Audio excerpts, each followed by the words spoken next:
Saudara pendengar sekalian, Radio Horor Indonesia segera dimulai.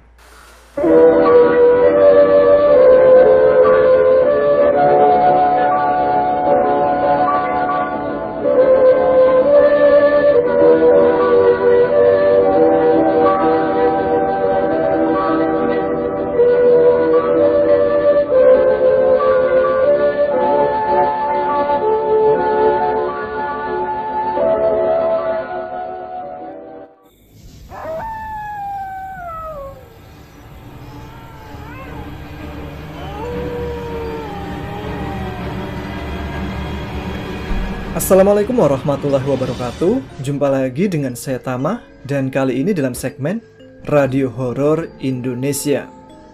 Sebelum kita lanjutkan acaranya, saya ingin mengucapkan bela sungkawa untuk saudara-saudara kita yang ada di Cianjur yang menjadi korban gempa bumi, yang saat ini jumlahnya sudah mencapai 200 jiwa lebih.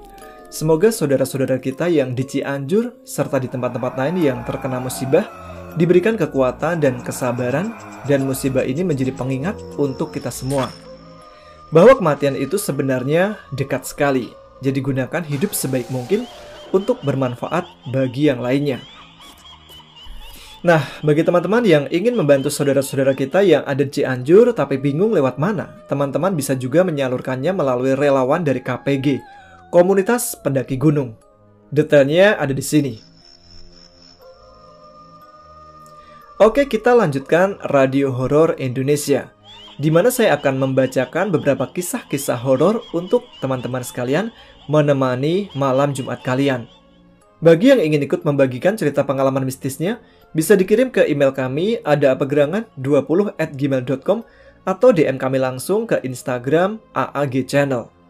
Oke, mengawali RHI FM malam ini, ada cerita yang dikirimkan oleh Ulil di Cianjur. Langsung saja. Teman-teman, ada apa gerangan? Ceritanya mulai dari sini.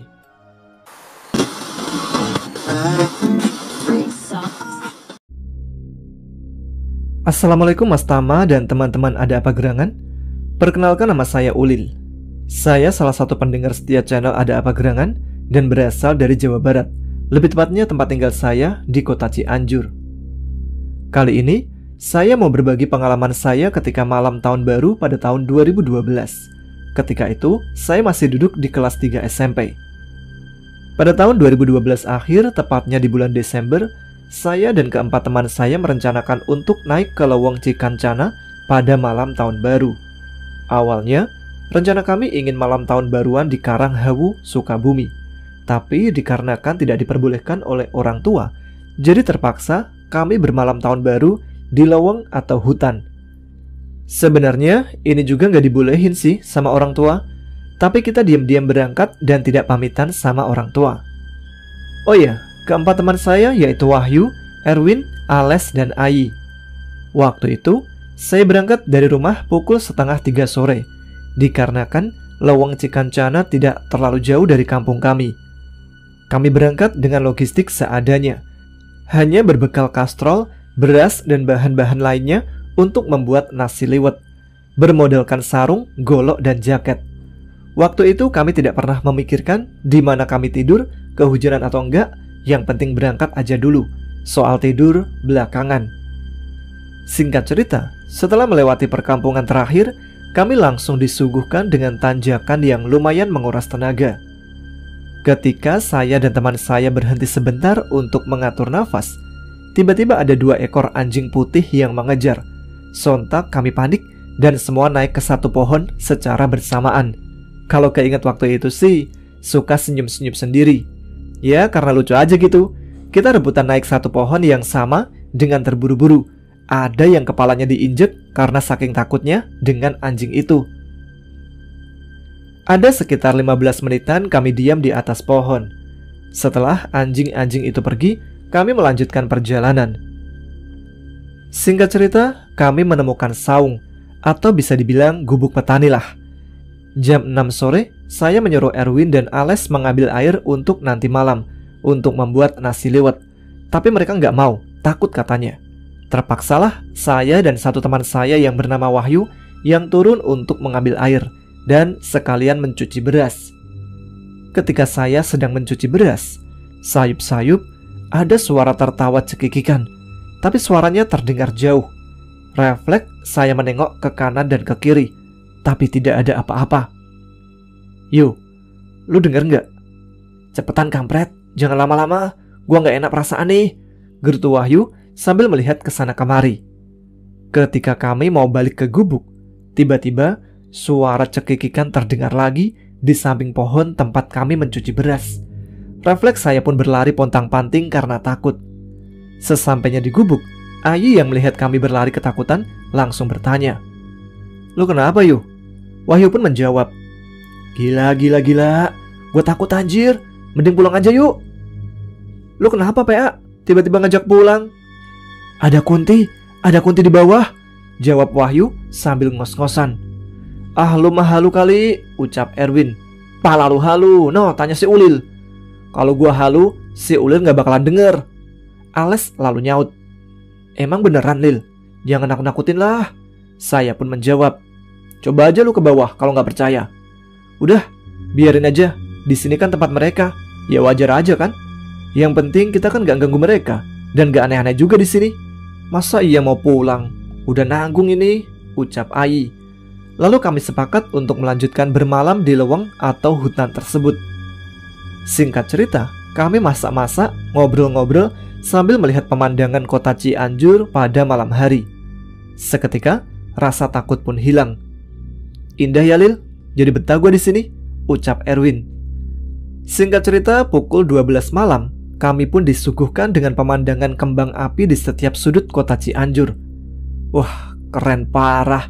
Gak sia-sia bermalam di sini," ucap saya. "Rasa takut gue kebayar sama ini, Lil," saut Wahyu. "Iya, untung tadi gak jadi pulang," jawab saya.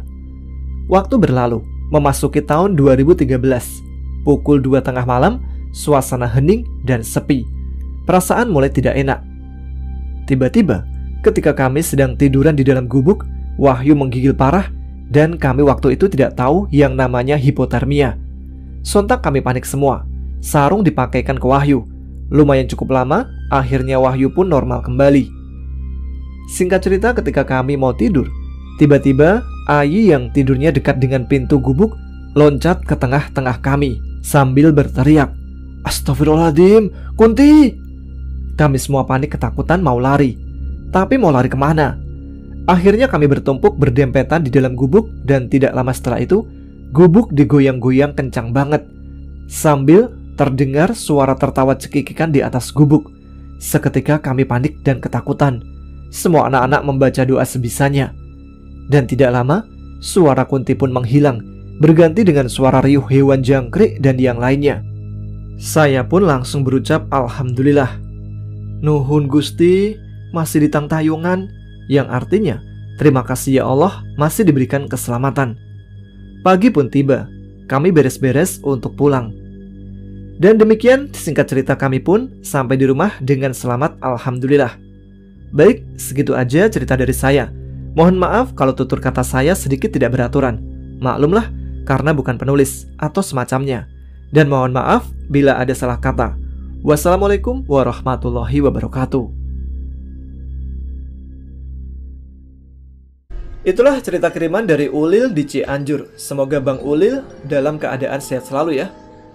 Nah, sebelum kita lanjut ke cerita yang kedua, bagi yang belum tahu, Ada Apa Gerangan bekerja sama dengan ilustrator Evalogic untuk menghadirkan sebuah karya dalam bentuk kaos. Karena kemarin itu ada beberapa dari kalian yang request kan, "Bang, bikin kaos yuk, buat bikin tim AAGC yuk." Nah, kali ini sudah ada nih. Jadi nanti kaosnya seperti ini ya, depannya kayak gini. Gini, dan di belakangnya kayak di sini. Belum dibuat soalnya. Pokoknya desainnya seperti ini. Dan ini nanti sistemnya pre-order ya. Jadi pesan dulu, transfer, baru nanti dibuatkan, dipesankan. Setelah itu baru dikirim ke alamat teman-teman. Jadi fresh from the open, bukan stok lama ya. Pokoknya kita pilihkan bahan dan sablonan yang paling top buat kalian. Nah, pesennya bisa langsung WA ke nomor admin berikut di sini kali ya. Nanti di kolom deskripsi juga ada ya. Harganya itu 125.000, soalnya limited edition, bikinnya juga nggak banyak. Oh iya, saya juga akan membagikan 5 kaos ini untuk teman-teman yang terpilih. Ini bukan giveaway sih ya, tapi biar tambah seru aja sambil mendengarkan RHI FM-nya. Buat yang mau tahu caranya gimana, nantilah dikasih tahu di akhir acara aja ya. Oke, sekarang kita lanjut ke cerita yang kedua. Kali ini ada cerita kiriman dari siapa? Oh, dari AA Asoy yang curhat soal usahanya. Oke, langsung saja kita simak ceritanya. Mulai dari sini.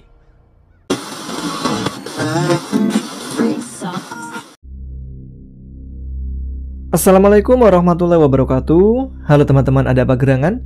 Perkenalkan, nama saya AA Asoy. Saya berasal dari daerah berbahasa Ngapak, tepatnya di Desa Pagerbarang, Kecamatan Pagerbarang, Kabupaten Tegal.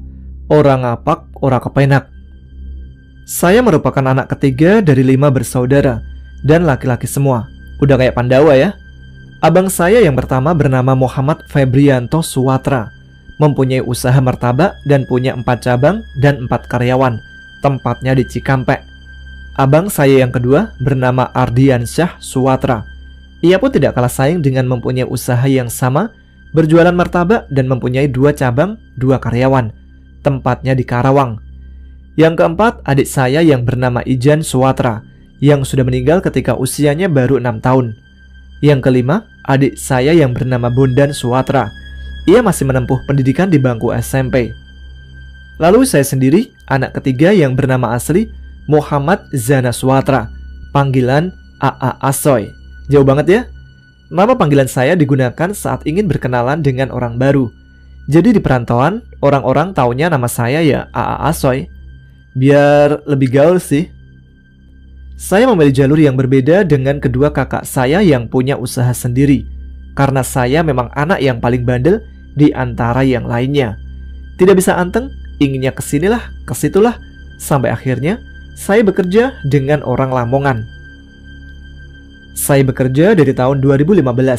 Awalnya hanya pekerja biasa. Namun setelah 4 tahun lamanya, saya ingin membuka usaha sendiri. Tapi bos melarangnya, malah menawarkan usahanya kepada saya lantaran memang beliau sudah tua. Jadi sistemnya nanti bagi hasil. Saya pun dipercaya oleh bos untuk memegang 2 warung. Jadi setiap sebulan sekali saya akan store ke dia dengan pembagian 50-50. Tahu kan makanan khas Lamongan Jawa Timur? Pasti teman-teman ada apa gerangan pernah merasakan makanan yang ada di mana-mana. Namanya warung pecel lele, yang sambelnya begitu nikmat.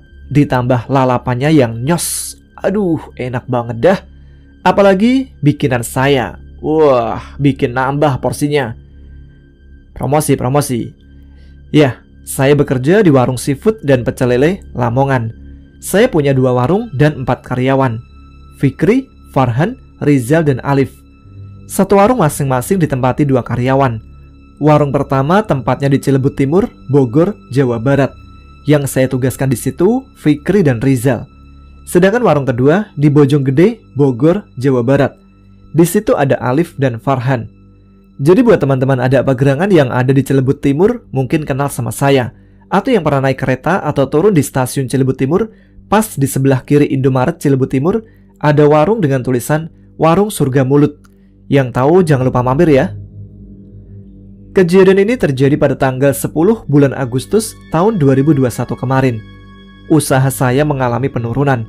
Omset dalam 1 hari pun turun sampai 95%.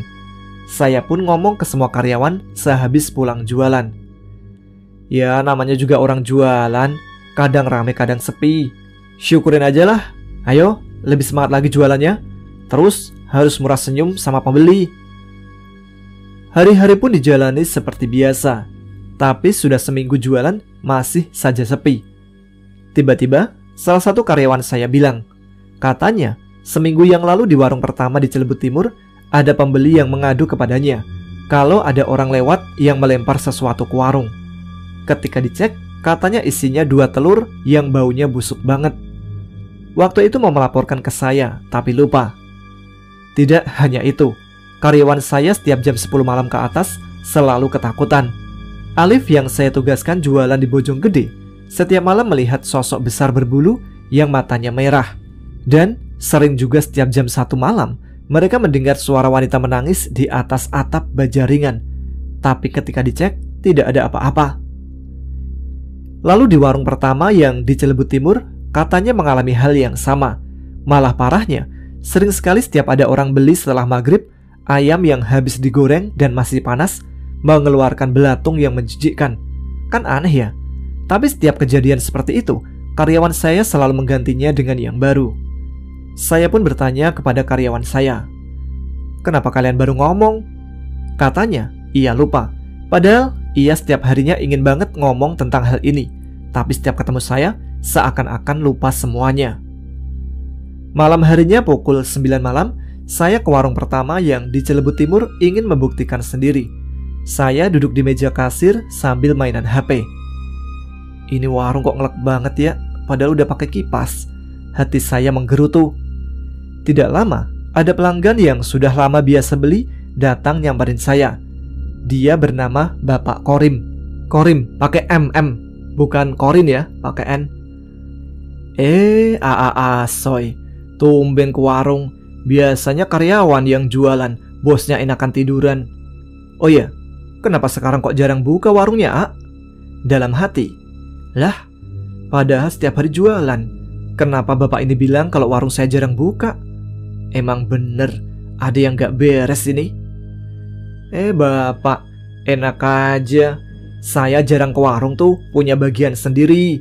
Karyawannya jualan, saya yang wiridan, biar rame gitu. Mungkin bapak setiap mau beli, warungnya udah tutup kali, jadi taunya gak buka.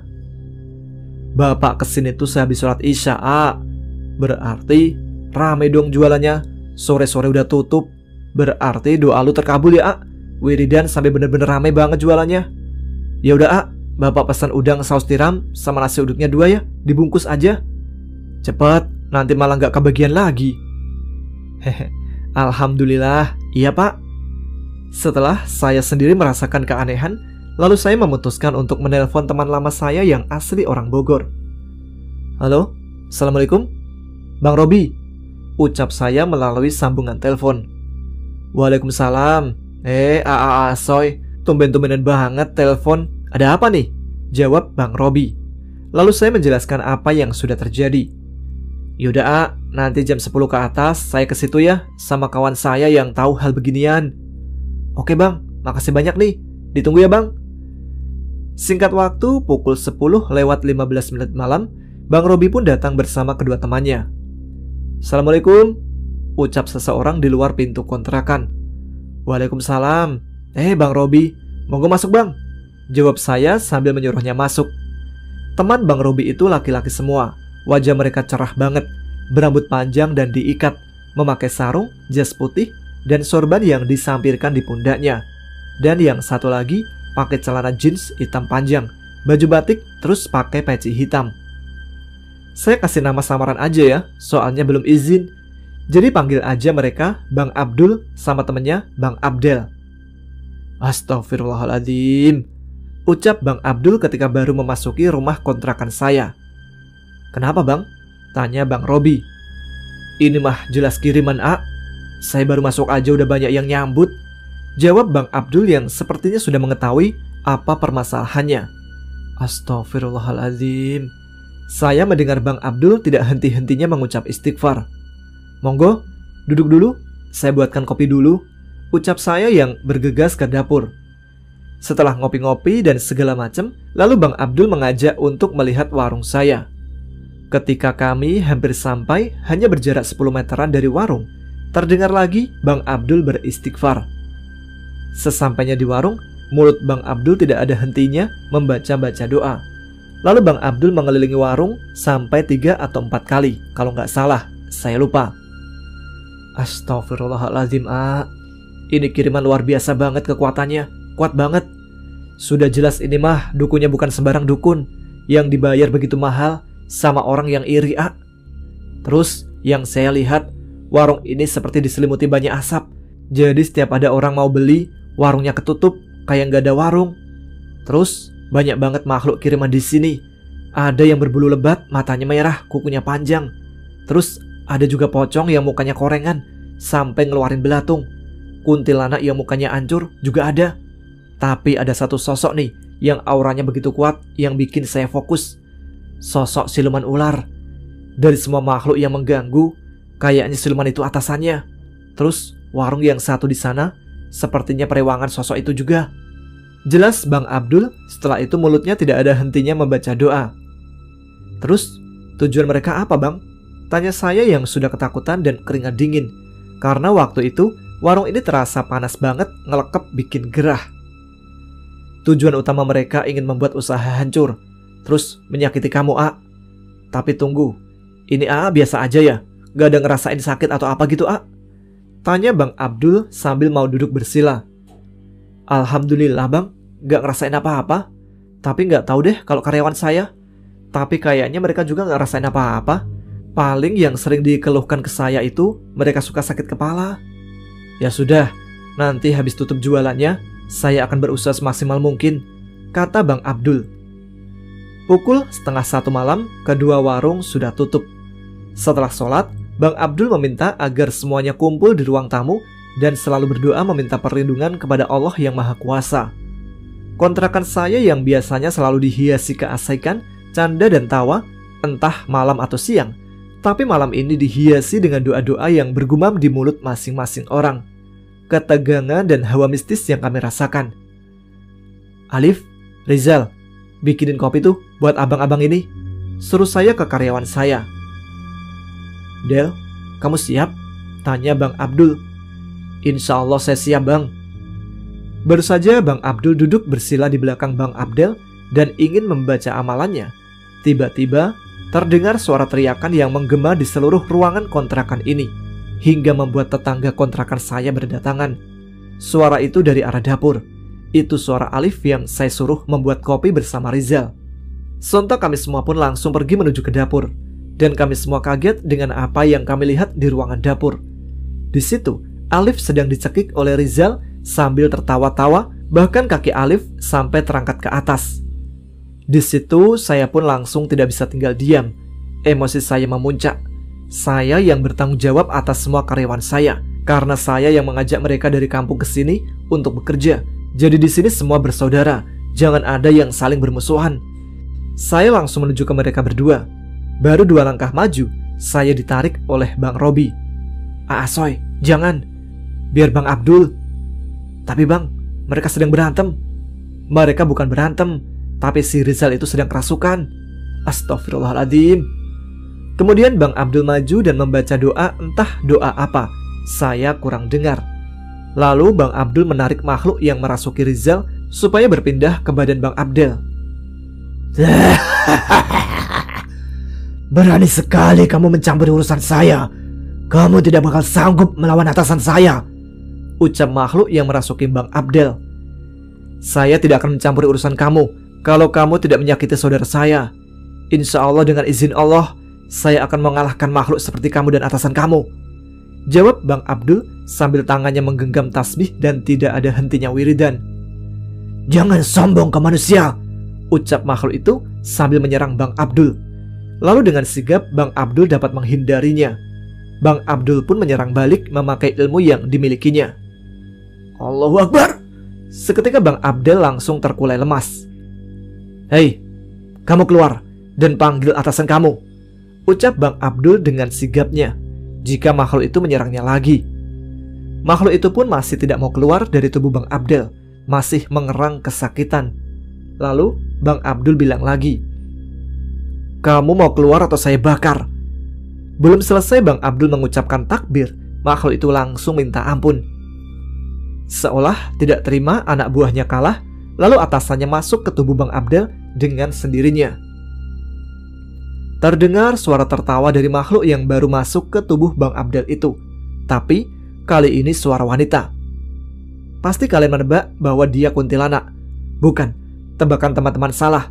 Dia bukan kuntilanak, melainkan yang disebut atasannya itu adalah Ratu Siluman Ular. Bisa-bisanya kau manusia mengalahkan anak buah saya dan ingin bertemu dengan saya. Apa kau sanggup menghadapi saya? Ucap makhluk itu sambil menggerakkan tangannya layaknya seperti ular. Insya Allah, Dengan izin Allah saya akan menghabisi makhluk laknat sepertimu. Jawab lagi Bang Abdul. Ayo semuanya, sholawatan. Suruh Bang Abdul kepada kami semua yang melihatnya. Suara sholawat makin bergema di ruangan ini. Lalu terdengar letusan di atas genteng kontrakan, seakan-akan beberapa anak buahnya yang mengepung di luar terbakar. Kurang ajar kau manusia. Lalu makhluk itu menyerang Bang Abdul dengan semburannya. Bang Abdul pun dengan mudah menghindarinya. Pertarungan pun lebih sengit lagi. Sampai-sampai Bang Abdul kewalahan dan terkena semburannya. Lalu jatuhlah Bang Abdul dan mengeluarkan darah dari mulutnya. Kami semua pun sholawatan lebih keras lagi. Lalu Bang Abdul membaca sebuah mantra.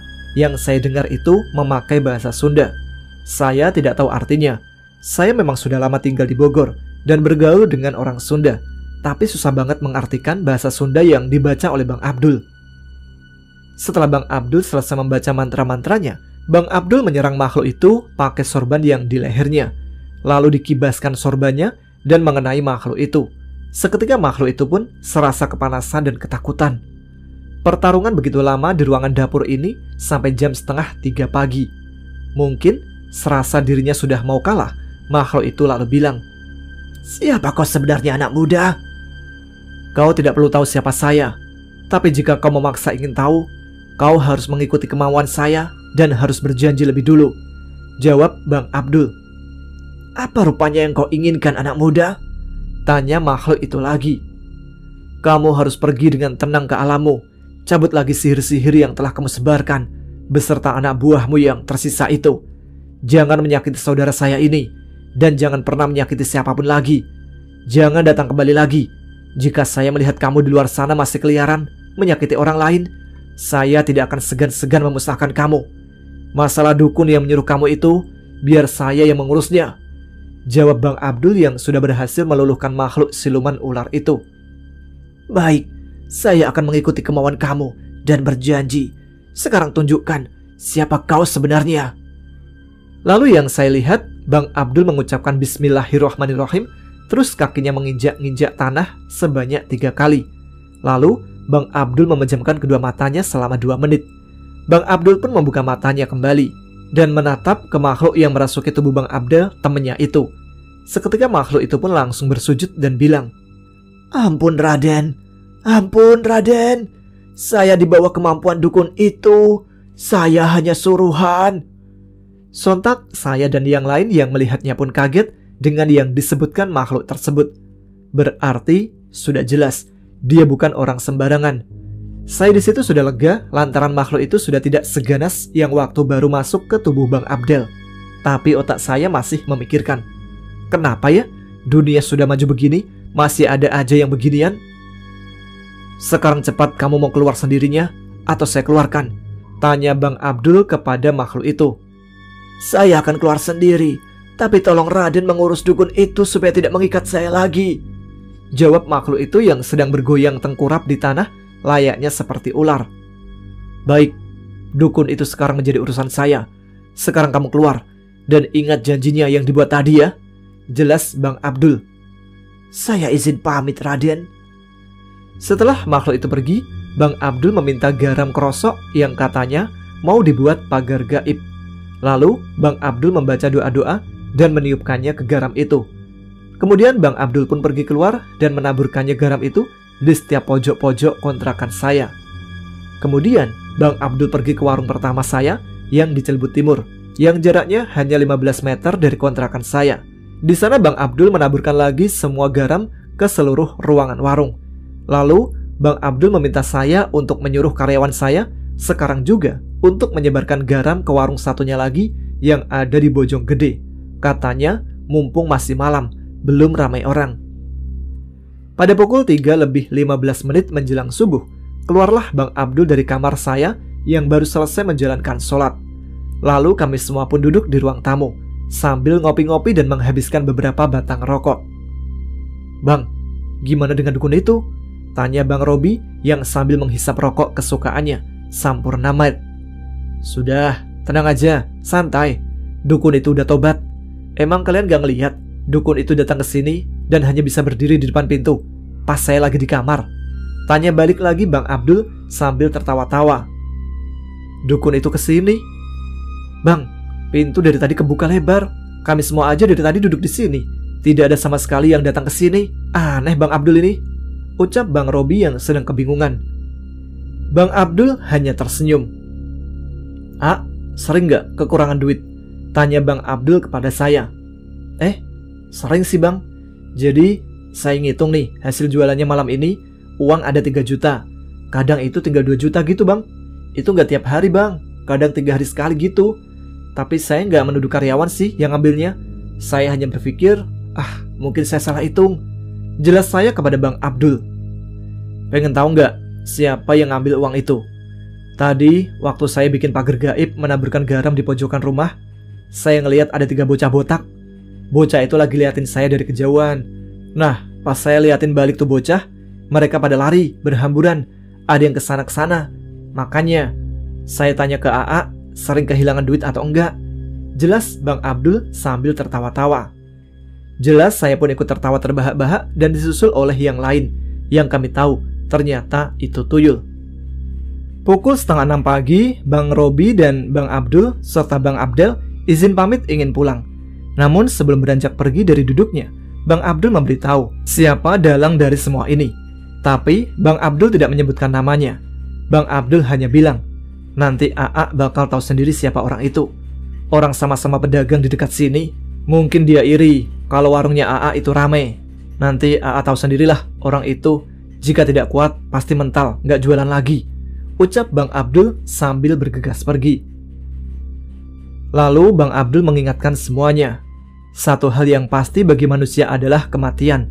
Selalu mendekatkan diri kepada Allah yang Maha Pencipta. Kita hidup di zaman di mana zaman ini sudah tua. Jadi apa yang kamu inginkan, apa yang kamu sombongkan. Di alam akhirat pun nanti tidak ditanyakan harta bendamu, melainkan hanya amalanmu yang ditanyakan. Jelas Bang Abdul kepada semua orang yang ada di kontrakan saya. Di situ memang cukup ramai. Ada karyawan saya dan 6 tetangga kontrakan saya yang dari pertama ada suara keras dari arah dapur itu, mereka sudah berdatangan. Dan ternyata benar. 2 minggu kemudian, nasi goreng yang jaraknya 7 meter dari warung pertama saya itu tutup sampai sekarang.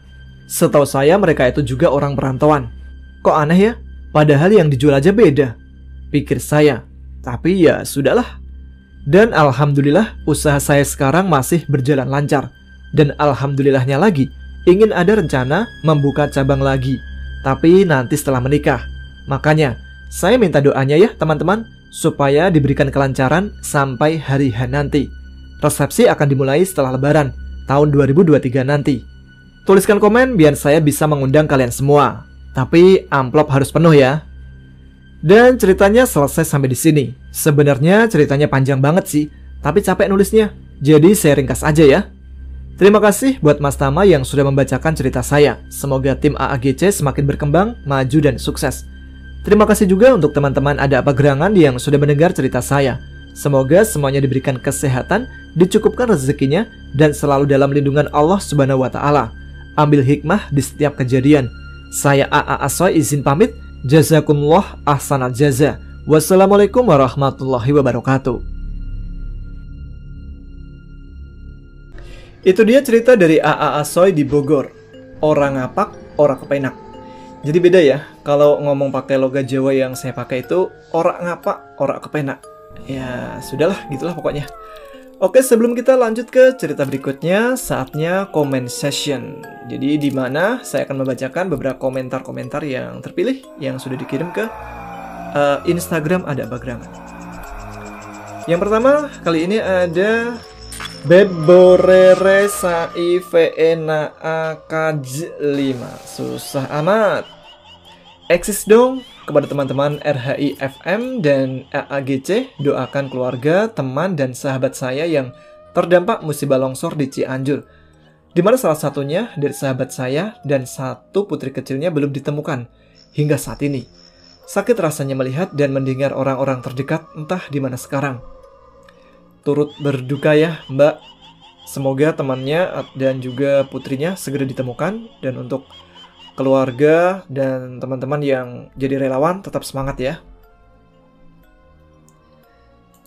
Yang kedua ada Yunita Jasmine, eksis dong.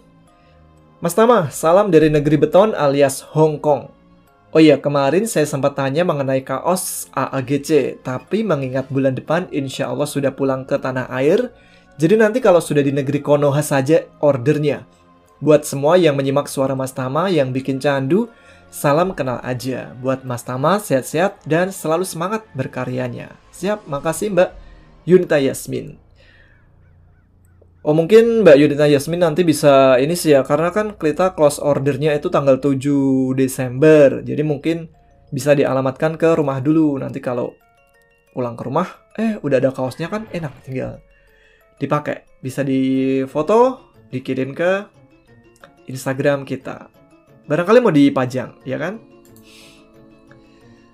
Yang ketiga ada Putri Kayangan 866. Eksis dong Mas Tama. Penggemar setia di AAGC nih, yang nggak pernah bosan nunggu cerita-cerita yang dibawakan oleh Mas Tama, yang punya suara candu banget. Wah, ini lama-lama saya bisa ini nih, karena bikin candu, dilarang ini. Baru ini ikutan komen di RHI FM, semoga aja dibacakan, karena cerita-cerita Mas Tama selalu jadi teman kerja. Buat Mas Tama dan AAGC sehat dan sukses selalu ya Mas Tama. Salam dari Medan, Horas. Salam juga buat Mbak Putri Kayangan yang ada di Medan. Yang keempat ada Alan Juli. Eksis dong Bang Tama. Mau tahu Bang Tama itu asli orang mana ya? Terus kediamannya di mana? Kalau misalkan deket sama kita, bisa dong ngopi-ngopi bareng sama pasukan kulit lumpia? Bisa lah. Kasih tahu nggak ya? Bang Tama itu asli orang mana? Yang pasti saya orang Jawa. Tapi domisilinya sekarang di Cirebon. Jadi kalau mau ngajak ngopi, langsung aja ke Cirebon ya. Nanti kita ngopi-ngopi di sini. Selanjutnya ada Mbak Eka Asmiati. Eksis dong Om Tama, Wonosobo hadir. Hadir, salam buat para pecinta cerita horor dimanapun berada. Salam kenal aja dari Wonosobo. Buat Om Tama dan kru AAGC semoga selalu sehat dan semangat. Siap Mbak Eka. Ada lagi dari Yuli Winer. Assalamualaikum warahmatullahi wabarakatuh. Waalaikumsalam.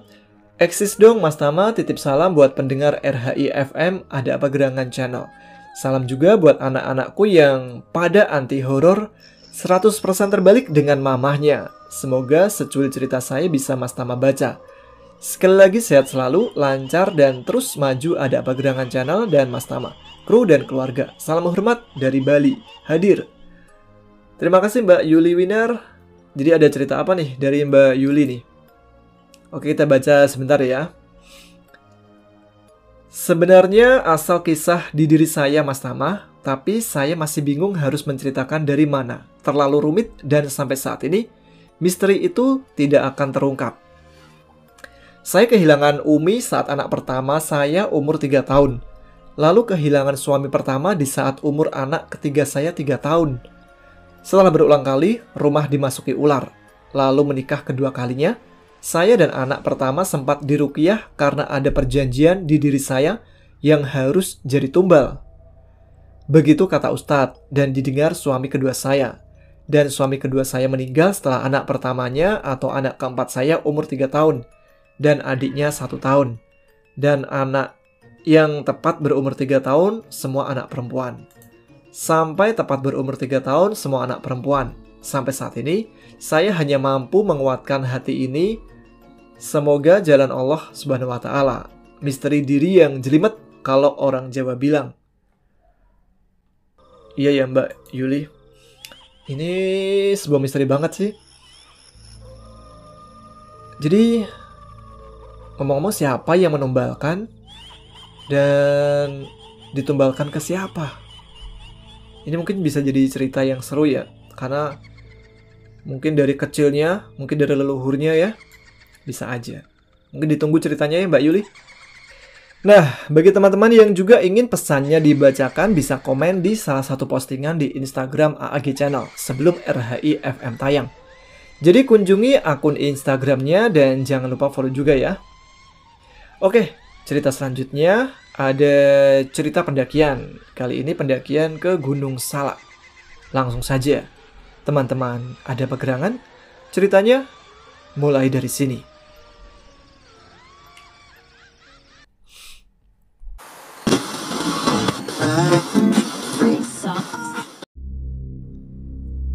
Waktu itu aku masih bekerja di Kalideres. Kemudian aku mengajak temanku Zaki. Dia seorang teman dari sekolah yang kebetulan rumahnya berada di kawasan Taman Nasional Gunung Halimun Salak. Dan aku mengajak satu teman lagi yang bernama Aril. Mereka sudah pernah mendaki Gunung Salak, Puncak Manik 1. Mereka pun setuju. Awalnya kami hanya bertiga yang akan mendaki, tapi kemudian kami jadi 10 orang karena beberapa temanku ada yang ikut. Kami berunding dan setuju menentukan tanggal, yaitu pada tanggal 3-4 Agustus. Sepulang kerja, aku berangkat menuju rumahku yang ada di Bogor, dan kebetulan dekat juga dengan jalur pendakian Gunung Salak. Setelah packing malam-malam, tanggal 2 Agustus, saya dijemput oleh kawanku Iqwil. Dia menjemput ke rumahku menggunakan sepeda motornya. Kami pun berangkat dan berhenti dulu di rumah Cindy yang baru saja saya kenal di grup WA. Di situ juga ada Rena, kawanku sekaligus kakak kelas ketika sekolah. Ada Gema atau yang biasa kami panggil sebagai Bocah. Dan ada Siva, dia kakaknya Gema. Setelah beres-beres, kami pun berangkat menuju villa kawanku Zaki. Di sana kami disambut oleh Zaki. Pada saat masuk villa, ternyata sudah ada yang lain. Aril, Iwang, dan Caca. Puas ngobrol-ngobrol dan ngopi, kami larut dalam tidur karena besok pendakian akan dimulai pagi-pagi. Pagi harinya, cuaca cerah sekali, cocok untuk pendakian. Namun teman-temanku ini sebagian belum pada bangun. Aduh, aku langsung bangunin mereka. Langsung mandi, sarapan, dan setelah itu siap-siap untuk berangkat. Nah, ketika mau berangkat nih ya, ada satu orang kawan Zaki datang. Dia juga mau ikut dengan kami, namanya Ahan. Jadi anggota kami jadi 11 orang. Kami berangkat selangkah demi selangkah menuju gerbang Curug Cigamea. Di sana ada rombongan-rombongan lain, yaitu rombongan kawanku Reza. Mereka juga banyakan. Setelah berkumpul, kami mulai berangkat menuju gerbang Curug Serebu. Tidak seperti jalur pendakian lainnya. Kali ini, kami memilih jalur pendakian Curug Serebu. Jalur ini belum resmi atau ilegal. Namun, jalur ini biasanya hanya bisa dipakai untuk yang berwisata ke Kawah Ratu saja. Kalau dipakai untuk menuju ke puncak, tidak diperbolehkan. Dikarenakan salah satu kawan kami merupakan akamsi, kami pun diperbolehkan. Sesampainya di gerbang pendakian, kami berkumpul dan berdoa sebelum memulai perjalanan kami. Treknya pun sangat jelas terlihat, disusun oleh bebatuan pertanda bahwa jalur ini sudah dikelola, namun hanya saja belum diresmikan. Kami berjalan santai dikarenakan kebanyakan dari kami masih banyak yang baru perdana mendaki. Dan saya juga sering mengambil spot untuk mendokumentasikan perjalanan kami. Akhirnya kami tiba di sebuah gerbang kayu. Di sana ada saung kecil dan kami pun istirahat. Tiba-tiba ada 2 orang yang berpakaian layaknya pendaki dengan membawa barang bawaan yang banyak dan tas carrier yang besar. Katanya mereka mau nyusul rombongan Reza. Setelah beres beristirahat, kami jalan lagi. Hingga sampai di hutan, pepohonan seperti pandan yang besar dan berduri, kami melewati hanya sekitar 20 menit saja. Treknya dihiasi dengan banyak pohon-pohon tumbang dan banyak lumpur juga. Hingga kami melihat ada 2 orang yang sedang camping di sana. Katanya mereka sedang menunggu teman mereka yang sedang acara good running, kalau nggak salah sih ya. Kami lalu berjalan lagi melewati pohon tumbang yang kering. Di depannya terdapat tembok kayak plesteran, nggak tahu itu bekas apaan. Kami pun berjalan lagi, hingga sampai di Kawah Ratu, kawah yang indah sekali. Di sini kami berfoto ria dulu dan beristirahat. Selepas beristirahat, kami memulai perjalanan lagi melewati kawah tersebut. Hingga memasuki hutan lagi, melewati helipad, melewati tugu perbatasan Sukabumi Bogor, dan akhirnya tiba di Camp Bajuri. Di sini kami memasak untuk makan siang, sholat, dan mengisi air, karena di sini merupakan tempat sumber mata air terakhir. Jam menunjukkan pukul 4 sore. Kami bersiap-siap untuk melanjutkan perjalanan lagi. Ada seorang bapak-bapak yang menyarankan kami untuk ngecamp di sini saja dan summit pagi-pagi. Namun kami lebih memilih untuk melanjutkan perjalanan. Di sini mah masih jauh, mending ngecamp di puncak aja, lebih enak, nggak usah summit. Seorang teman berkata begitu. Kami berjalan lagi dengan trek yang santai. Tiba-tiba menjadi sangat menyebalkan dan mulai menanjak. Agak curam juga, sehingga kami pun banyak istirahat di trek. Hingga sampai di HM15, di sini tempatnya lumayan luas dan pemandangannya pun cukup indah. Kami beristirahat di sini sambil tertawa-tawa. Beres istirahat, kami berjalan lagi. Lalu tiba di sebuah tanjakan yang edan, curam sekali. Katanya ini adalah tanjakan setannya Gunung Salak. Namun ini versi kesatunya. Cuaca pun mulai memburuk, kabut mulai tebal, mulai meneteskan air hujan. Kami beristirahat di pertengahan jalur menuju HM21. Waktu itu sudah masuk waktu maghrib. Kami pun memasang bivak darurat, memasak mie, dan sholat maghrib dulu. Nah, disinilah keanehan mulai terjadi. Ekspresi muka Siva seperti melihat sesuatu. Namun saya bilang, udah, jangan ngeliat kemana-mana. Lihat ke bawah aja kalau ngeliat sesuatu. Setelah hujan reda dan kabut pun pergi, kami melanjutkan perjalanan lagi. Kali ini trek malam gelap dan sunyi. Trek semakin parah tanjakannya. Hingga di jalan kami bertemu dengan sekelompok orang yang akan turun. Mereka menganjurkan kepada kami untuk mendirikan tenda di pos bayangan saja. Namun kami bersikeras ingin ngecamp di puncak. Kami terus berjalan. Treknya pun mulai seram sekali. Terlihat di pinggirnya terdapat jurang yang dalam, ditambah tanjakannya yang mulai kurang ajar. Di perjalanan, Siva sering mengeluh karena tasnya tiba-tiba menjadi berat. Kami berpikiran positif, mungkin dia kelelahan. Dan ketika kami break di jalan menuju HM36, Siva tiba-tiba bilang, "Perasaan pengen nangis banget." Kami melarangnya nangis, namun tiba-tiba dia langsung menangis. Tidak seperti biasanya, nangisnya tuh aneh, bukan seperti tangisan yang biasa. Dia menangis sambil tertawa dan cekikikan. Ini mah bukan dia, sontak kami. Kami semua pada panik, termasuk cewek-cewek yang lain. Mana di kiri kanannya terdapat jurang. Aduh, kacau pokoknya. Untungnya temanku si Ahan ini tahu hal-hal seperti itu. Akhirnya dia membaca-baca surat ayat suci Al-Quran, dan alhamdulillah Siva pun mulai sadar. Aku bersama Ahan langsung menuntun Siva menuju pos bayangan yang letaknya di HM38. Sesampainya di sana, ternyata sudah ada rombongan si Reza.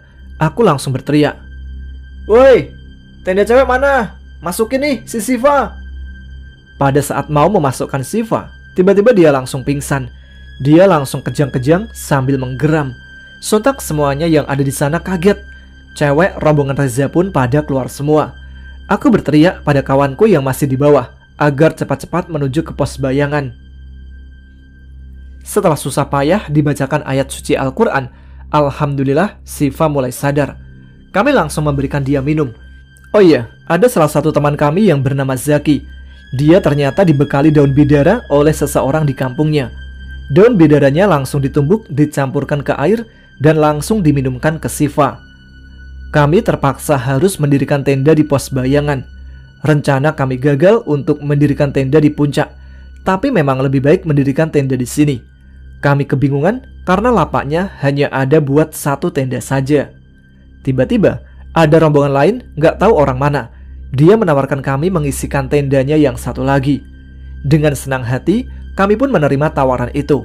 Kalau orangnya mendengar cerita ini, kami mengucapkan terima kasih ya. Kami lalu mendirikan satu tenda dan satu bivak. Seperti biasa, kami ngopi-ngopi dan memasak makan malam. Di sela-sela ngopi, Gemma, adiknya Siva bilang, katanya Siva memang gampang kemasukan. Tulang belakangnya longgar katanya. Kenapa gak bilang dari awal? Tanyaku. Kan udah bilang kemarin ke Zaki, jawab Gemma. Ternyata Zaki gak cerita soal itu. Ada-ada aja. Seberes semuanya selesai, kami pun tertidur lelap. Pagi pun tiba. Kami sarapan dan bersiap-siap berjalan kembali menuju puncak. Siva juga kembali sehat. Kami berangkat pagi setengah tujuan. Jalannya mulai menurun, seperti menuruni pegunungan. Di kiri kanannya terdapat jurang yang dalam. Dan ketika mulai naik, buset, curam banget tanjakannya. Kami tiba di tanjakan setan versi kedua. Kami melewatinya dan ternyata di atasnya terdapat tanjakan setan versi ketiga. Yang ini lebih parah, curam sekali. Lebih-lebih dari tanjakan setannya Gunung Gede. Bikin lemas pagi-pagi. Kami terus berjalan lagi melewati beberapa pertanda HM. Setelah melewati semak-semak, akhirnya kami sampai juga di puncak satu Gunung Salak. Alhamdulillah, senang sekali rasanya bisa berada di puncak gunung di kota kelahiran sendiri. Semuanya bahagia sebab susah sekali bisa sampai di puncak ini. Pokoknya bahagialah. Di sini kami ngopi dan tentu saja kami berfoto ria. Dan setelah semua beres, kami beranjak turun menuju ke tenda kami. Ternyata tanjakan setan tadi lebih susah ketika kita turun. Anjir emang, mana saya pakai sendal. Kami tiba di tenda dan langsung rebahan, masak dan ngopi di sini. Kami agak lama, sampai kelompok Reza sudah jalan duluan. Setelah semuanya beres, kami bersih-bersihkan bekas sampah-sampah dan beranjak untuk pulang. Singkat cerita, kami tiba di Bajuri pada jam 4:30-an. Di sini kami bingung, kami mau masak lagi atau lanjut jalan. Jika kami langsung pulang, pasti kemalaman. Dan jika kami masak dulu, pasti kemalaman juga sih. Dan akhirnya, kami sepakat mending masak dulu lah. Mau gimana-gimana, toh pasti ketemu malam kan? Si Ahan sholat dan seberes dia sholat, dia memanggil kawanku si Aril dan saya pun ikut ngobrol bersamanya, menceritakan tentang kejadian ketika semalam itu. Katanya, kita ini udah bahaya. Tadi salah satu teman kita udah ada yang mau kerasukan. Pasti kita bakal ketemu malam lagi. Kejadian semalam pasti terulang lagi. Pasti juga ada gangguan lagi. Kita cari aman aja lah. Minimal kita harus melewati Kawah Ratu sebelum maghrib. Bahaya soalnya, kawahnya makin sore bakal ngeluarin asap beracun. Dan juga Kawah Ratu nih ya, kata orang-orang yang tinggal di kawasan Gunung Salak, punya mistis yang kental. Saya mendengarnya sambil merinding, takut terkena hal ganjil lagi. Dan kami bertiga pun tidak menceritakannya kepada yang lainnya. Setelah beres menikmati seblak, kami melanjutkan perjalanan. Waktu itu jam menunjukkan pukul 5 lewat. Kali ini kami berjalan sedikit lebih cepat. Kami tidak sering istirahat lagi. Sempat berhenti, itu pun hanya sebentar, karena ada teman yang buang air besar. Kami tiba di Kawah Ratu dan berjalan ke bawah sudah disambut dengan sesajen-sesajen. Tumben banget ada kayak ginian. Baru tahu gua, kata saya. Zaki pun mengambil kain dari sesajen tersebut dan dia langsung mual-mual. Siva langsung menyuruh menaruhnya lagi. Benar sekali, bau belerang semakin menyengat jika semakin sore. Caca pun mulai lemas karena mencium bau belerang tersebut. Aku, Aril dan Ahan pun menuntun Caca. Tiba-tiba sandalku putus.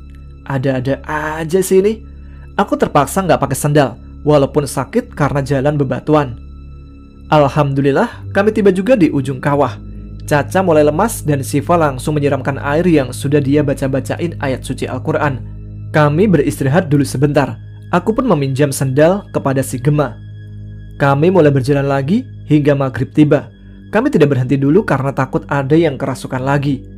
Hingga kami tiba di tembok seperti bekas bangunan yang aku ceritakan ketika kami naik. Di sini aura negatifnya besar sekali. Satu kawan kami pun hampir kerasukan lagi. Untungnya kami langsung cepat mengobatinya.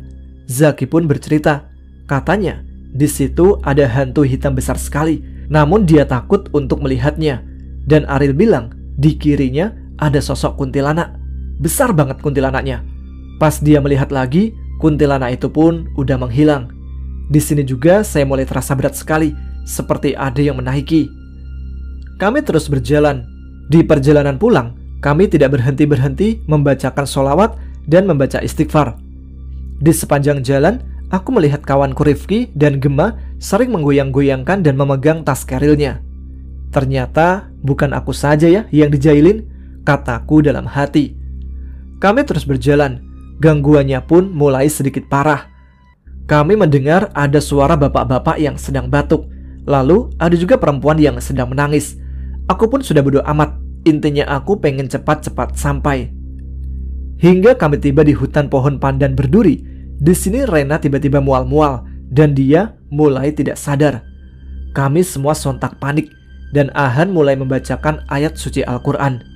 Alhamdulillah Rena mulai sadar. Namun ketika dia disuruh paling depan, dia malah membantah. Dia tidak mau melihat ke belakang. Katanya, dia melihat ada orang yang berjalan di depan dan di bawahnya. Kami terus berjalan lagi. Dan anehnya, hutan pandan yang kami lewati ketika berangkat mungkin hanya setengah jam saja. Namun kali ini, ketika perjalanan pulang, kami berjalan sudah hampir 2 jam. Tapi, kami masih berada di kawasan hutan pandan berduri ini. Pikiranku mulai kacau. Mungkin ini halus saja. Tapi kalau sekali lagi aku bertemu pepohonan ini lagi, aku akan bilang pada teman-teman bahwa kita di sini muter-muter. Dan ternyata, Ahan dan kawan kami merasakan hal yang sama. Alhamdulillah, setelah beberapa menit, kami pun keluar dari hutan pandan berduri itu. Kami melewati gerbang kayu dan Caca cerita katanya dia melihat anak kecil di saung tersebut. Anak itu mengikutinya sampai pemukiman warga, dan anak kecil itu pun menghilang.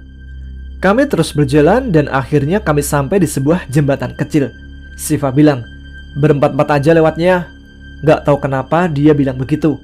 Kata Zaki sih, katanya di jembatan itu ramai sekali suara orang-orang. Padahal saya tidak mendengar apa-apa. Akhirnya kami tiba di pemukiman warga dan kami pun sangat lega. Namun, kenapa pada gelap gulita? Ternyata sedang ada gangguan listrik sepulau Jawa. Pantesan dari tadi nyari gak ada sinyal. Kami pun tiba di tempat kami berkumpul ketika berangkat, yaitu di Curug Cigamea. Di sana kami langsung disambut oleh rombongan si Reza. Kami pun bertukar cerita, dan ternyata hanya rombongan kami saja yang diganggu. Mungkin karena rombongan kami kurang sopan santun kali ya, sering bercanda berlebihan. Ini adalah pengalamanku yang paling menarik, dan rasa penasaranku terhadap mistisnya Gunung Salak pun terbayarkan. Aku juga kapok kalau harus trek malam di gunung ini. Sekian ceritaku, saya Rama undur diri. Wassalamualaikum warahmatullahi wabarakatuh. Itulah cerita pendakian dari Bang Rama. Kita kembali ke komen dulu ya sebelum cerita selanjutnya.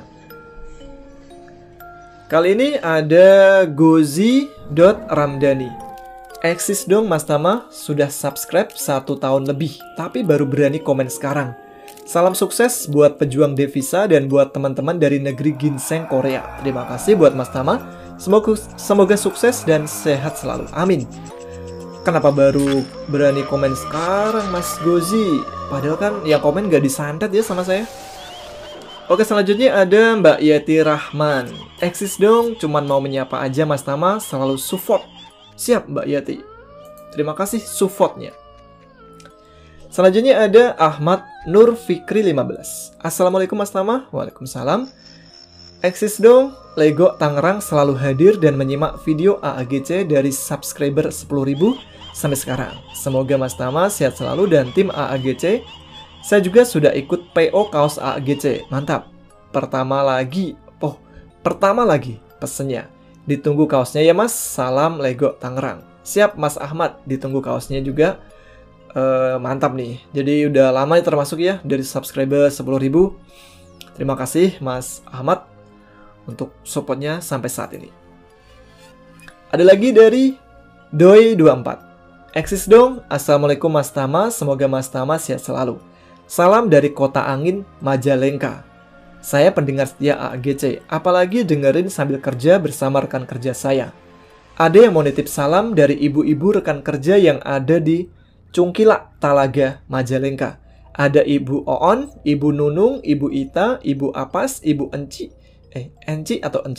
Ibu Mumul, dan Ibu Aah. Semoga channel AAGC semakin sukses, makin jaya ke depannya. Amin. Salam juga buat teman-teman di sana ya. Oke. Kali ini ada Nelly 1438. Assalamualaikum warahmatullahi wabarakatuh. Waalaikumsalam. Mas Tama, saya pendengar baru semenjak dengerin cerita Mbak Surtini, jadi aku ketagihan. Syukurlah kalau gitu ya. Oh iya, boleh titip salam buat teman-teman yang ada di Taiwan, teman seperjuangan. Makasih sudah baca komen saya Mas Tama. Sama-sama Mbak Nelly. Oke, sebelum ke cerita selanjutnya, ada Nisa Hehanusa. Eksis dong. Assalamualaikum Mas Tama. Waalaikumsalam. Dari Februari 2021 ngikutin channel AAGC. Dari upload cerita Mas Adit sampai sekarang. Suaranya beda banget. Dari awal ngikutin sama suara sekarang. Oh gitu ya? Iya sih, kalau saya dengar sendiri juga mungkin di awal-awal kurang pede kali ya. Kalau sekarang over pede mungkin. Gak tahu juga. Nah, menuju ke cerita selanjutnya ada cerita pendakian lagi nih. Dan 2 cerita lainnya. Langsung saja, ceritanya mulai dari sini.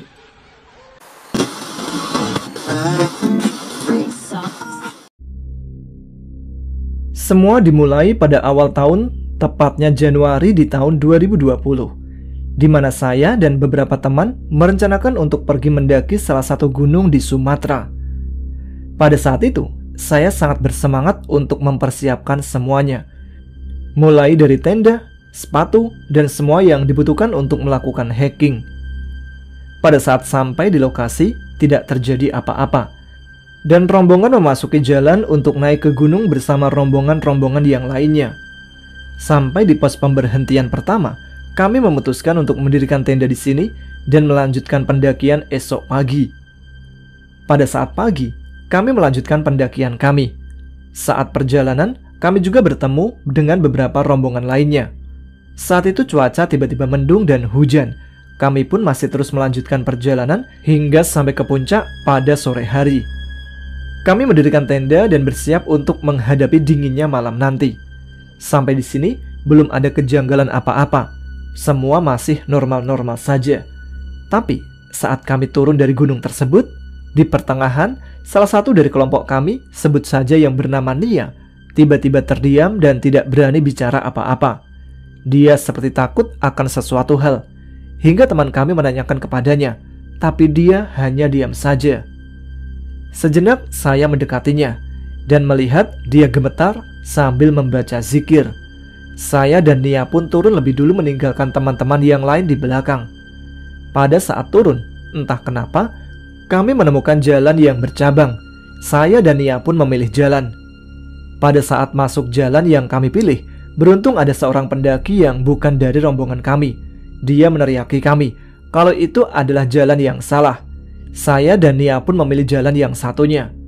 Pada saat di perjalanan, entah kenapa, suasananya sangat sunyi, seperti ada sesuatu yang menyuruh kami untuk tetap diam dan tidak boleh berisik di tempat tersebut.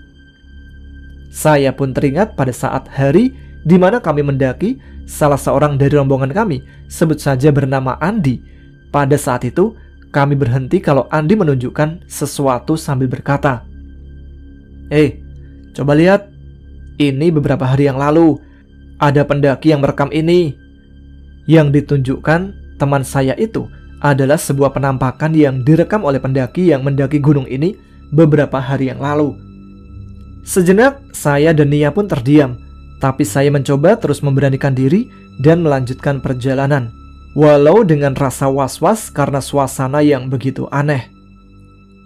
Pada saat perjalanan turun, saya dan Nia akhirnya sampai di pos 1. Dia pun menceritakan kepada saya kenapa tadi dia kelihatan ketakutan dan tidak berani berkata apa-apa. Tadi pada saat di perjalanan, ada suara yang membisikkan ke telinga saya. Dia bilang untuk jangan berisik. Sontak apa yang dia bilang membuat saya kaget. Ditambah lagi, perjalanan kami juga belum sampai di bawah. Sebelum hari gelap, kami pun melanjutkan perjalanan. Pada saat sampai di pos berikutnya, disinilah puncaknya dari semua keanehan yang kami alami. Awalnya saya membersihkan sepatu dan mengambil wudhu, lalu sholat di musola kecil yang ada di sana. Entah kenapa perasaan saya begitu was-was ketika sholat. Ditambah lagi, tidak ada penerangan sedikit pun, membuat perasaan saya seperti ada yang mengawasi dari samping dan belakang saya. Pada saat selesai sholat, saya melihat seperti ada api. Saya dengan polosnya mengira itu adalah orang yang sedang membawa obor, hingga saya menyenter ke sana sambil bilang, "Lihat, ada orang yang bawa obor." Tapi pada saat saya menyenter ke sana, tidak ada orang sama sekali, dan api tersebut tetap berjalan melayang melewati semak-semak. Sontak hal tersebut membuat saya terdiam. Rombongan saya pun menanyakan mana apinya, tapi hanya bisa diam saja dan tidak berkata apa-apa. Setelah semua selesai, kami pun melanjutkan jalan lagi. Di perjalanan, tas kami terasa lebih berat dari biasanya, seperti ada sesuatu yang memberatkan tas kami. Salah seorang dari teman saya pun berkata, Kenapa ya? Tas ini kayak lebih berat dari biasanya." Pada saat di perjalanan, banyak kunang-kunang di samping kanan kami. Kami hanya bisa diam. Entah kenapa, di perjalanan, di samping saya seperti melihat ada sebuah jari manusia. Tepatnya, hanya ada 4 jari saja. Saya hanya bisa diam dan tidak berani untuk bilang. Takut membuat rombongan saya ikut ketakutan. Cuaca pun mulai hujan dan gerimis, kami pun mempercepat perjalanan. Pada saat di perjalanan hampir sampai, teman saya melihat seorang dengan rambut panjang dan berpakaian putih sedang melambai ke arah kami. Bersamaan dengan itu, saya juga seperti melihat ada orang berjalan bungkuk di samping saya. Entah kenapa, kami semua pada saat itu hanya bisa terdiam dan seperti tidak melihat apa-apa.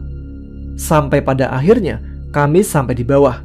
Kami juga bertemu dengan penjaga pos yang sedang naik ke atas karena ada salah satu dari rombongan yang baru saja naik mengalami kesurupan. Mendengar itu, kami pun bergegas untuk pergi dari sana ke tempat kami memarkirkan kendaraan dan bersiap untuk pulang ke rumah. Pengalaman tersebut begitu membekas di ingatan saya sampai saat ini.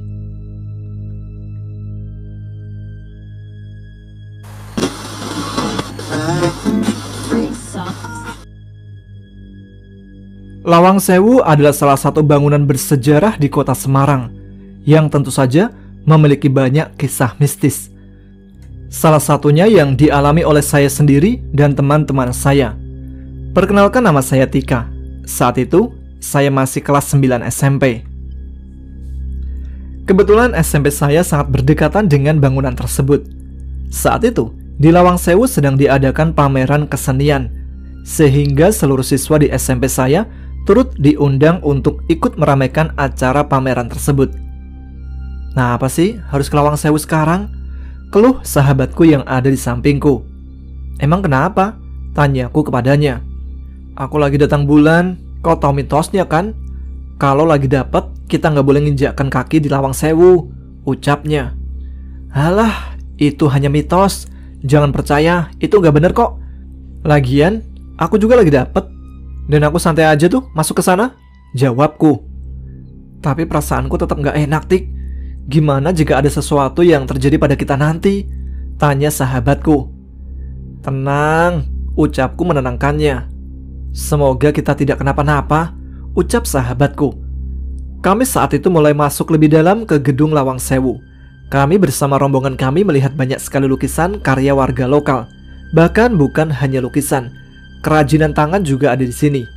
Tidak lupa untuk menulis apapun yang dibutuhkan untuk laporan kami di sekolah nanti.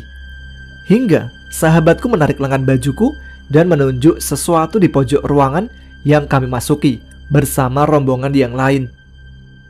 "Tik, kamu lihat yang aku lihat nggak? Dia orang bukan?"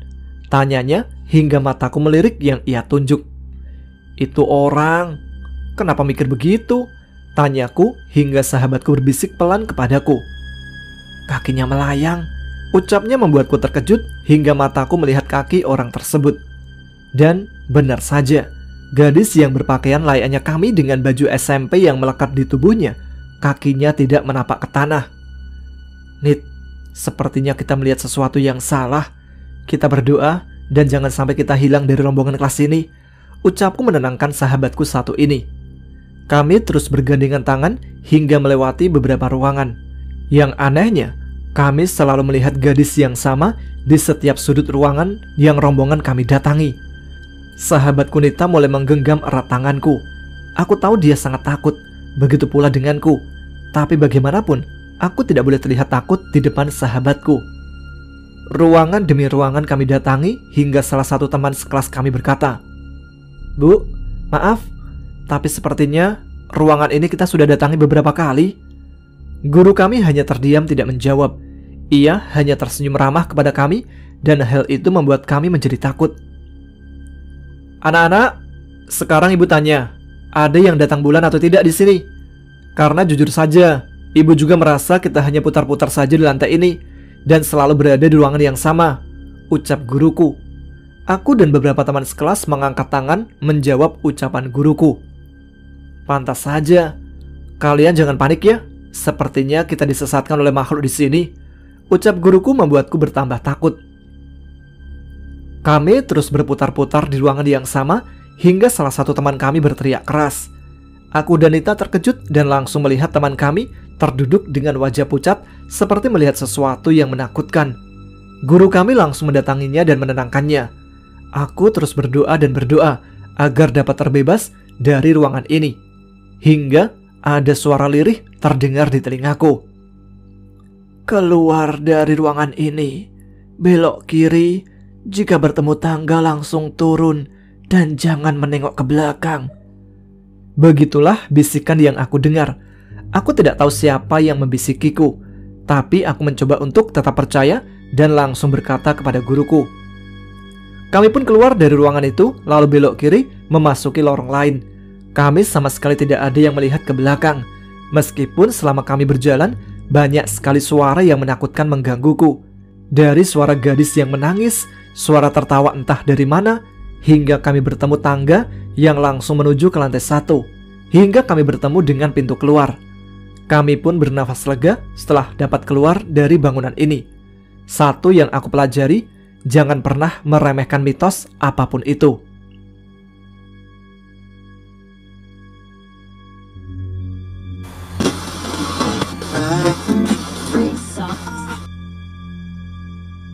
Kisah ini terjadi pada tahun 2005.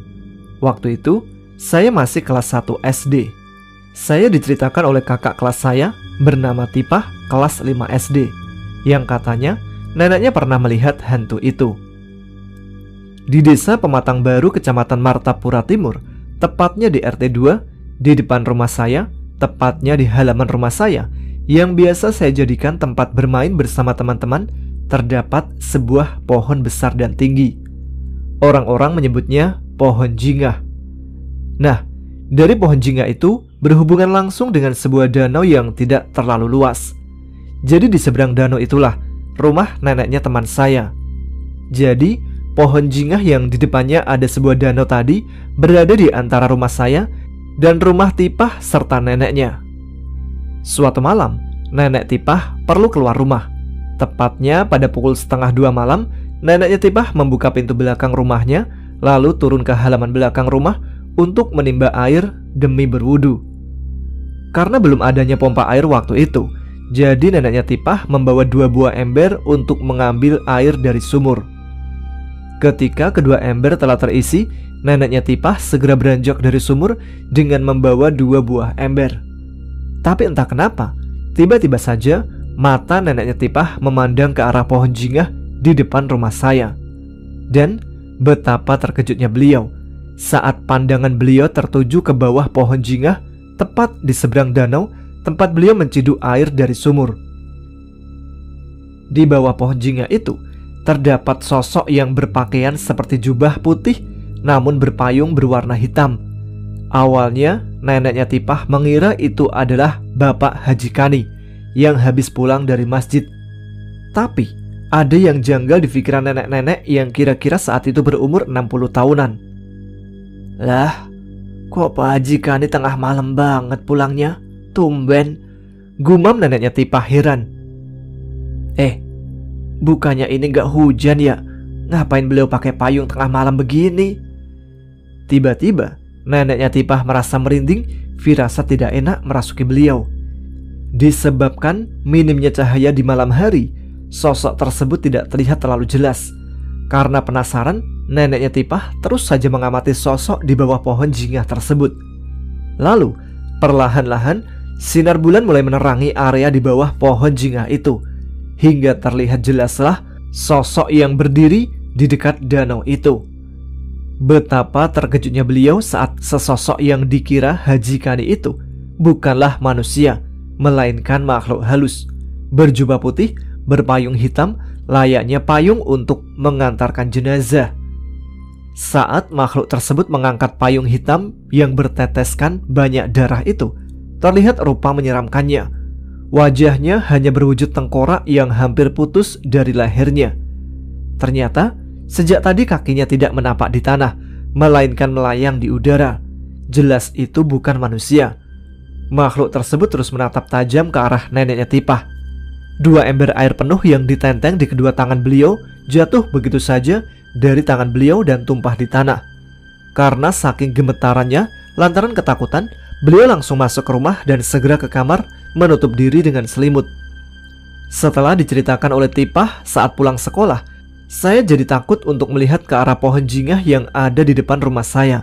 Namun ayah saya bilang, selama kita nggak bikin ulah, jangan takut pada makhluk astral seperti itu. Dan alhamdulillah, sampai sekarang saya tidak pernah bertemu dengan makhluk itu, walau kadang saya pulang kerja terlalu larut malam. Oke, itu dia 3 cerita horor sekaligus. Mantap gak tuh?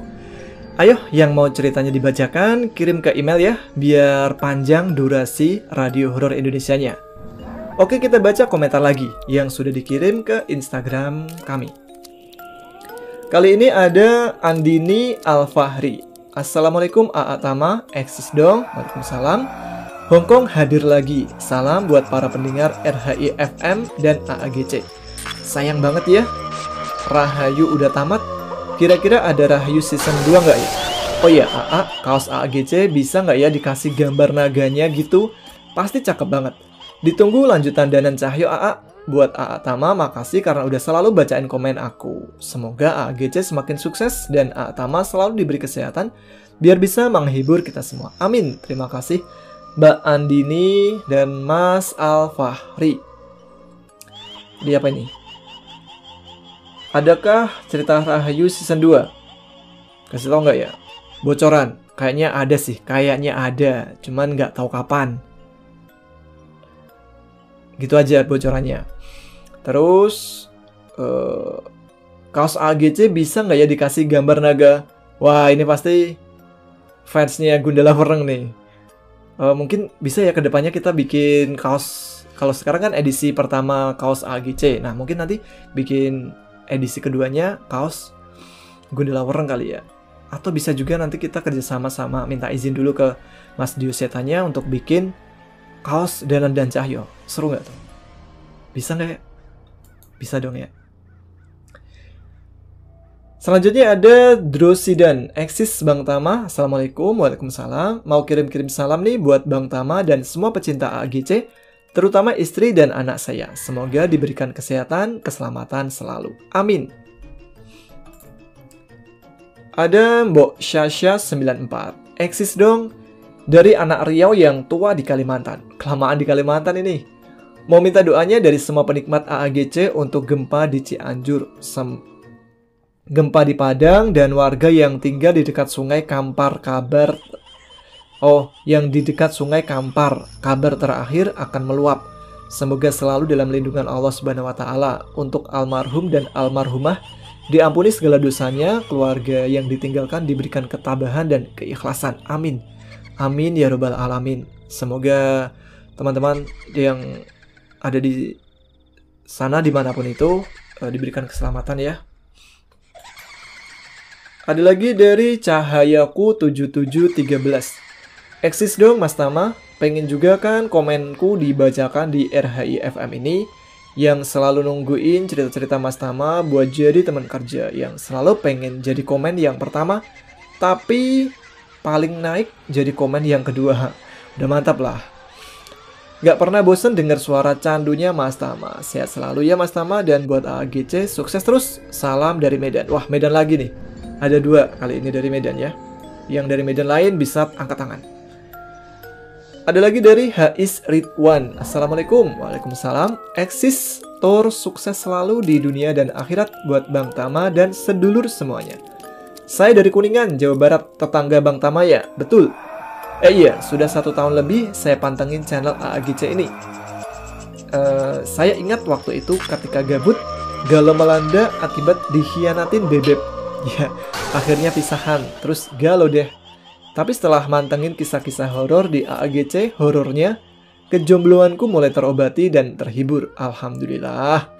Ya, cari hiburan lah biar gak galau. Galau atau susah itu posisi empuk akan masuknya gangguan-gangguan syaiton, kata orang bijak. Lanjutkan Bang Tama, syukron. Sama-sama Mas Hais Ridwan.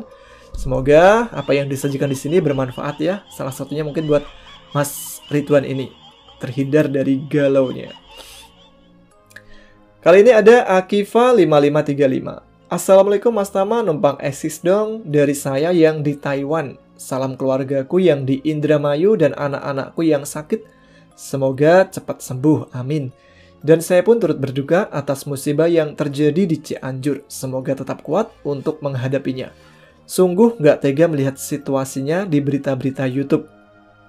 Betul Mbak Akifah, kalau melihat di YouTube itu bener-bener ini ya. Apalagi banyak anak-anak kecil yang terluka. Kali ini ada lagi dari Usan Susan 14. Eksis dong. Assalamualaikum Mas Tama. Waalaikumsalam.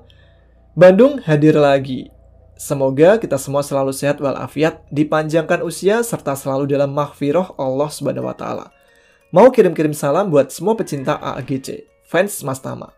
Tidak lupa buat sahabat saya @momsradit28, @yuyunwidi220680, @seetaisyah, @yuyun Yulianti 148116 dan @dapur Arianti. Moga ini dan semua Mega, Iki dan semua keluarganya, dan minta doanya buat kesembuhan ibu saya. Amin.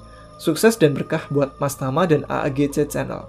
Terima kasih. Jazakallah khairan. Sama-sama Mbak Usan. Baik, itu dia beberapa komen yang bisa dibacakan, tapi sayangnya tidak semua bisa dibacakan. Oke, nah seperti yang saya bilang di awal tadi, saya akan membagikan 5 kaos AAGC untuk teman-teman terpilih. Caranya, kalian cukup komen di Instagram AAG Channel untuk postingan RHIFM minggu depan. Saya akan posting mulai dari hari Senin 28 November dan ditutup hari Rabu 30 November jam 12 malam. Komen di sana ya. Nanti 5 komen terpilih akan dapat kaos dari saya. Nggak peduli dari luar negeri. Tak usahain pokoknya nyampe lah. Oke, gitu aja. Terima kasih untuk yang telah ikut meramaikan. Bagi yang ingin kirim ceritanya, bisa dikirim ke email kami adapegerangan20@gmail.com atau juga ke Instagram kami, DM langsung di AAG Channel. Sekian Radio Horor Indonesia kali ini. Jumpa lagi di RHIFM malam Jumat depan. Terima kasih untuk teman-teman yang telah menyimak. Saya Tama pamit. Jangan lupa subscribe bagi yang belum, tuliskan komen, tunjukkan eksistensi kalian. Tetap semangat, selamat beristirahat, jaga selalu kesehatan. Wassalamualaikum warahmatullahi wabarakatuh.